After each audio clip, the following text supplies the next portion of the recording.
तो चलिए आज के इस दिलचस्प एक्सप्लेनर में गोता लगाते हैं।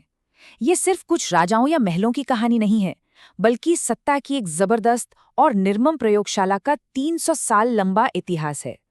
जरा सोचिए, 3 सदियां और 5 अलग-अलग राजवंश, इन सब ने सत्ता पर अपनी पकड़ बनाए रखने के लिए अपने अपने तरीके से बेहद क्रूर लेकिन अनोखे प्रयोग किए। आज की हमारी ये चर्चा मुख्य रूप से इन 6 पड़ावों से होकर गुजरेगी। सल्तनत की नींव से शुरुआत करते हुए हम रजिया की बगावत, खिलजी के यथार्थवाद, तुगलक के उन बड़े फेलियर्स, पानीपत के आखिरी महायुद्ध और अंत में सल्तनत की विरासत पर नजर डालेंगे। जरा इस साम्राज्य के फैलाव और इसके पैमाने को देखिए। पूरे 300 सालों तक ये कोई छोटी मोटी रियासत नहीं, बल्कि सत्ता का एक ऐसा तूफान था जो लगातार बहता रहा। मामलूक वंश से लेकर खिलजी, तुगलक, सैयद और लोदी वंश तक इसने पूरे भारतीय उपमहाद्वीप पर अपना बहुत ही गहरा प्रभाव छोड़ा। समय के पहिए को देखें तो ये 1200 में मामलुक वंश की शुरुआती नींव से शुरू होता है और 1526 में लोदी वंश के पतन पर आकर रुकता है। ये कालक्रम एकदम साफ और सीधा रोड मैप है जो इन 5 राजवंशों के लगातार उतार चढ़ाव को हमारे सामने रखता है। चलिए सबसे पहले बात करते हैं उस मजबूत नींव की जिस पर ये पूरी इमारत खड़ी हुई। इल्तुतमिश को यूं ही इस सल्तनत का असली संस्थापक नहीं माना जाता। उसने सिर्फ तलवार के दम पर जमीनें नहीं जीती, बल्कि सत्ता का एक पूरा सिस्टम बनाया। एक ऐसा पिरामिड जो वफादार तुर्क सरदारों और एक बेहद सटीक टैक्स सिस्टम पर टिका हुआ था। और इस सिस्टम के 2 सबसे मजबूत पिलर्स थे। पहला तुर्काने चहलगानी यानी दल चालीसा, जो 40 बेहद वफादार और ताकतवर तुर्क सरदारों का एक बहुत ही एलीट ग्रुप था। और दूसरा था इक्ता सिस्टम। इसमें अधिकारियों को जमीन दी जाती थी और बदले में उन्हें सुल्तान के लिए एक फौज हमेशा तैयार रखनी होती थी। इससे दौलत और वफादारी दोनों की गारंटी मिल गई।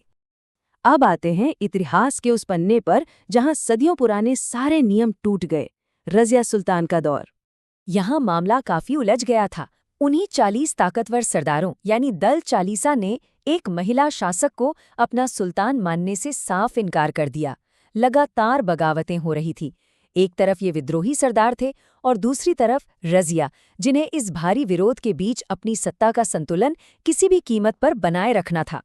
और इस विरोध का रजिया ने क्या जवाब दिया? एकदम बेखौफ। उसने पूरी तरह से पर्दा प्रथा को खारिज कर दिया। पुरुषों का चोगा, जिसे कबा कहते हैं, और कुला यानी टोपी पहनकर खुले दरबार में बैठना शुरू कर दिया। यहाँ तक कि वो हाथी पर सवार होकर जंग के मैदान में भी उतरी। ये कोई साधारण बात नहीं थी। ये सत्ता पर अपना पक्का और सीधा दावा ठोकना था। खैर, अब आगे बढ़ते हैं अलाउद्दीन खिलजी के उस दौर की तरफ जहां केवल एक चीज मायने रखती थी, निर्मम यथार्थवाद। 1303 के वो भयानक मंगोल हमले उसी खौफ और सैन्य जरूरत का नतीजा था। सीरी फोर्ट। मंगोलों से निपटने के लिए खिलजी को एक ऐसी विशाल सेना की दरकार थी जो हर वक्त तैयार रहे। और इतिहास में पहली बार ऐसा हुआ कि इस पूरी की पूरी फौज को नकद वेतन दिया जाने लगा, जिसके ब्यौरे आज भी कागजों में दर्ज हैं। लेकिन इतनी बड़ी सेना को हमेशा कैश देने से तो राजकोष कुछ ही सालों में खाली हो जाता। यहीं खिलजी ने अपना दिमाग लगाया। सैनिकों को कम वेतन पर पालने के लिए उसने पूरे साम्राज्य में चीजों के दाम बलपूर्वक फिक्स कर दिए। दोआब के किसानों से लेकर दिल्ली के बाजारों तक हर चीज पर सरकार का ऐसा कड़ा कंट्रोल कि महंगाई का नामो निशान ही मिट जाए। उसके ये आर्थिक कदम सच में रोंगटे खड़े कर देने वाले थे। बिचौलियों को बाहर निकालकर सीधे किसानों से टैक्स लिया गया। अनाज सही समय पर दिल्ली पहुंचाने के लिए बंजारों की पक्की ड्यूटी लगा दी गई। बाजार में खुफिया जासूस छोड़ दिए गए।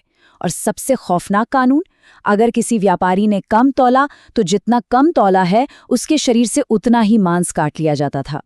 इस खौफ के दम पर महंगाई एकदम 0 हो गई। अब खिलजी की इस खौफनाक कामयाबी से सीधे चलते हैं मोहम्मद बिन तुगलक की तरफ, जिनके विजन तो बहुत बड़े थे लेकिन नतीजे बहुत बुरे। अगर हम खिलजी और तुगलक की तुलना करें तो फर्क एकदम साफ नजर आता है। एक तरफ खिलजी था जो बेहद कठोर था, जमीन से जुड़ा था और सिर्फ नतीजों पर फोकस करता था। वहीं दूसरी तरफ थे मोहम्मद बिन तुगलक, एक बहुत ही पढ़े लिखे दार्शनिक और आदर्शवादी, जो शायद अपनी ही किताबों में इतने मगन थे कि जमीनी हकीकत और जनता की नब्ज से उनका कोई वास्ता ही नहीं रहा। इसका सबसे क्लासिक उदाहरण है उनका सांकेतिक मुद्रा या फिएट करेंसी वाला प्रयोग। चांदी की जगह कांसे और तांबे के सिक्के तो चला दिए गए, लेकिन टकसाल पर सरकार का एकाधिकार ही नहीं था। फिर क्या था? हर घर ही एक टकसाल बन गया, जमकर नकली सिक्के छपे, अर्थव्यवस्था धड़ाम से गिर पड़ी और अंत में राजकोष को उन नकली सिक्कों के बदले असली चांदी लुटानी पड़ी। खजाना पूरी तरह खाली हो गया। तुगलक के इन आदर्शवादी और नाकाम प्रयोगों का जाल कुछ ऐसा फैला कि पूरे साम्राज्य की स्थिरता ही चकनाचूर हो गए। आदर्शवाद और खराब एग्जीक्यूशन के इस मकड़जाल में सुल्तान और जनता दोनों बुरी तरह उलझ कर रह गए। इन 5 महाविफलताओं की अगर हम बात करें तो इनका पैमाना हैरान करने वाला है। पहला, अकाल के वक्त ही भारी टैक्स बढ़ा देना। दूसरा, पूरी दिल्ली की आबादी को दौलताबाद शिफ्ट कर देना। तीसरा, वो नकली सिक्कों वाला संकट। और सबसे चौंकाने वाली बात, खुरासान पर हमले के लिए 3,70,000 सैनिकों की फौज बनाई, सबको 1 साल की एडवांस सैलरी दी और फिर वो अभियान ही रद्द कर दिया। बिना लड़े ही सारा पैसा डूब गया। इन भारी गलतियों और उथल-पुथल के बाद अब हम आ पहुंचे हैं साल 1526 में, पानीपत के उस ऐतिहासिक और अंतिम युद्ध पर। ये मुकाबला एकदम डेविड और गॉलियत जैसा था।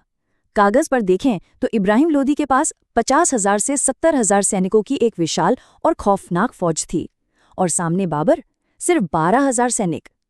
आंकड़े तो साफ साफ कह रहे थे कि इस युद्ध में लोदी वंश का पलड़ा कहीं ज्यादा भारी था।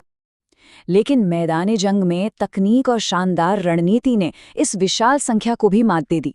बाबर ने 700 बैलगाड़ियों को रस्सियों से बांधकर अपने लिए एक अभेद्य दीवार बना ली, और जैसे ही लोदी की सेना आगे बढ़ी, बाबर ने तुलुगमा यानी साइड से घेरने वाली रणनीति अपनाई और अपनी फील्ड तोपों का मुंह खोल दिया। उन तोपों की गूंज और आग से लोदी के अपने ही 1,000 हाथी ऐसे दहशत में आए कि उन्होंने पीछे मुड़कर अपनी ही विशाल पैदल सेना को कुचलना शुरू कर दिया। अब आते हैं अपने सफर के आखिरी पड़ाव पर कि आखिर इस 300 साल पुरानी सल्तनत ने अपने पीछे क्या छोड़ा।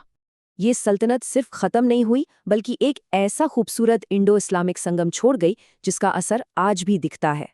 वास्तुकला में मध्य एशिया के ट्रू आर्चेस का भारतीय नक्काशी के साथ एक शानदार मेल हुआ।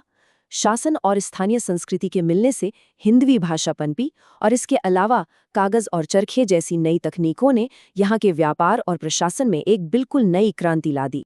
तो अंत में एक बहुत ही दिलचस्प और सोचने वाली बात ये उभर कर आती है, जब 1526 में मुगलों ने भारत में कदम रखा तो उन्हें सब कुछ जीरो से शुरू नहीं करना पड़ा।